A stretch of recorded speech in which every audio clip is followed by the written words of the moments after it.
ભારત આવવા પર લાંબી ઇમિગ્રેશન લાઇન, મેન્યુઅલ ચેકિંગ અને કલાકોની રાહ. આ એક્સપિરિયન્સ હવે કેટલાય ઓસીઆઈ હોલ્ડર્સ માટે બદલાઈ ગયો છે.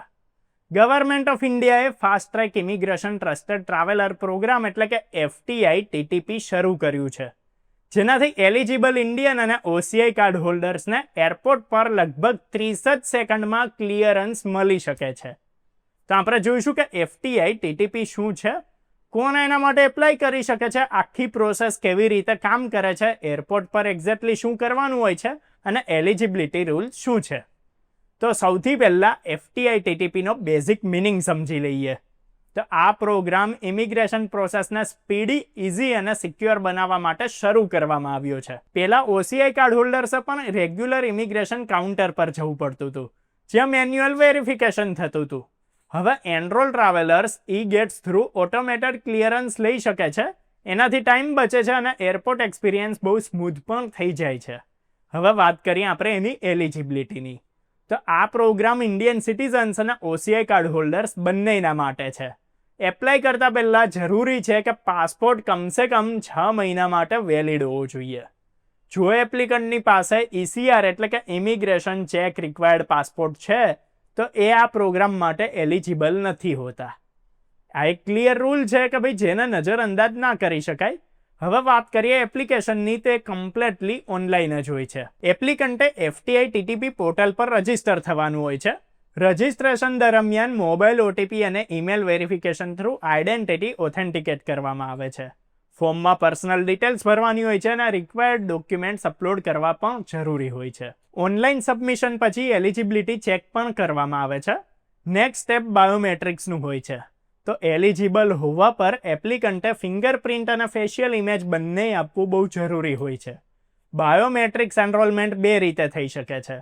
ઇન્ટરનેશનલ ટ્રાવેલ દરમિયાન ડેઝિગ્નેટેડ એરપોર્ટ પર કે પછી નિયરેસ્ટ FRRO એટલે કે ફોરેનર્સ રિજનલ રજિસ્ટ્રેશન ઓફિસ પર જઈને, અથવા તો પછી IFRRO system through foreign nationals પોતે ઓનલાઈન એપ્લિકેશન સબમિટ કરી શકે છે. આ આખી પ્રોસેસ ડિજિટલ છે, જેનાથી પેપર વર્ક ઓછું થઈ ગયું છે. હવે વાત કરીએ વેરિફિકેશન પછી કયું સ્ટેપ છે એની. તો વેરિફિકેશન કમ્પ્લીટ થયા પછી એપ્લિકન્ટે ફાસ્ટ ટ્રેક ઇમિગ્રેશન પ્રોગ્રામમાં એનરોલ થઈ જાય છે. મેમ્બરશિપ 5 વર્ષ સુધી વેલિડ રહે છે, અથવા તો પાસપોર્ટ વેલિડિટી સુધી, જે પણ એમાં બેમાંથી ઓછું હોય એ પ્રમાણે. જો પાસપોર્ટ એક્સપાયર થઈ જાય છે તો પ્રોગ્રામ બેનિફિટ પણ એની સાથે જ ખતમ થઈ શકે છે. એટલે પાસપોર્ટ રિન્યુઅલ ટાઈમલી કરવું બહુ જરૂરી છે. હવે એરપોર્ટ પર એકચ્યુઅલ પ્રોસેસ શું હોય છે એને સમજીએ.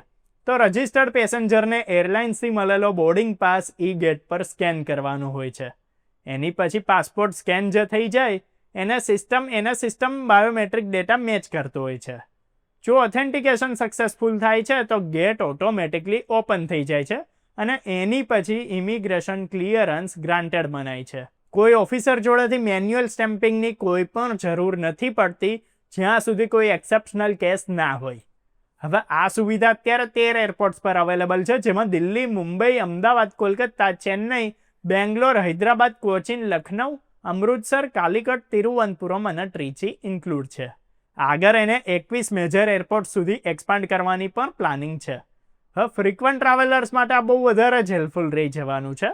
હવે OCI કાર્ડ શું છે એ પણ એક વખત આપણે રિવિઝન કરી લઈએ. તો OCI એટલે કે ઓવરસીઝ સિટીઝન્સ ઓફ ઇન્ડિયા એ લોકો માટે છે જે મૂળ ઇન્ડિયન છે, અથવા તો જેમના પેરેન્ટ્સ કે પછી ગ્રાન્ડ પેરેન્ટ્સ ભારતના નાગરિક રહ્યા હોય, પણ ભાઈ OCI ડ્યુઅલ સિટીઝનશિપ નથી. OCI હોલ્ડર્સને પોલિટિકલ રાઇટ્સ નથી મળતા, એ ઇલેક્શનમાં વોટ નથી આપી શકતા અને આર્ટિકલ 16 પ્રમાણે ગવર્મેન્ટ જોબ્સનો અધિકાર પણ એમની પાસે નથી હોતો.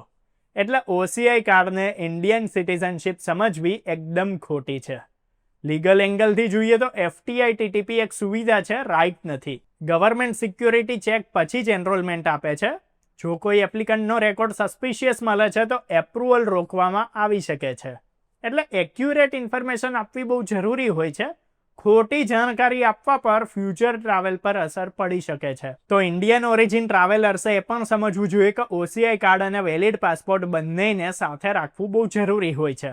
ટ્રાવેલ કરતી વખતે અપડેટેડ ડિટેલ સિસ્ટમમાં રિફ્લેક્ટ થવી જોઈએ. નેમ મિસમેચ કે એક્સપાયર્ડ ડોક્યુમેન્ટથી ગેટ એક્સેસમાં પ્રોબ્લેમ પણ આવી શકે છે. હવે જુઓ, આ આખા પ્રોગ્રામનો સૌથી મોટો ફાયદો શું છે? તો સૌથી મોટો ફાયદો છે ટાઈમ સેવિંગ છે, પણ રિસ્પોન્સિબિલિટી પણ એટલી જ જરૂરી છે. ડેટા પ્રાઇવસી અને બાયોમેટ્રિક સિક્યોરિટીને લઈને ગવર્મેન્ટે સિક્યોર સિસ્ટમ ઇમ્પ્લિમેન્ટ કરી છે, પણ ટ્રાવેલર્સે પોતે પણ પોતાના ડોક્યુમેન્ટ સેફ રાખવા બહુ જ જરૂરી છે. ત્યારે જો વિડીયો પસંદ આવ્યો, ઇન્ફોર્મેશન કામની લાગી હોય તો લાઇક કરો, શેર કરો અને આવા જ વિડીયોઝ જોતા રહેવા માટે ફોલો કરો, સબસ્ક્રાઇબ કરો અર્બન ગુજરાતી.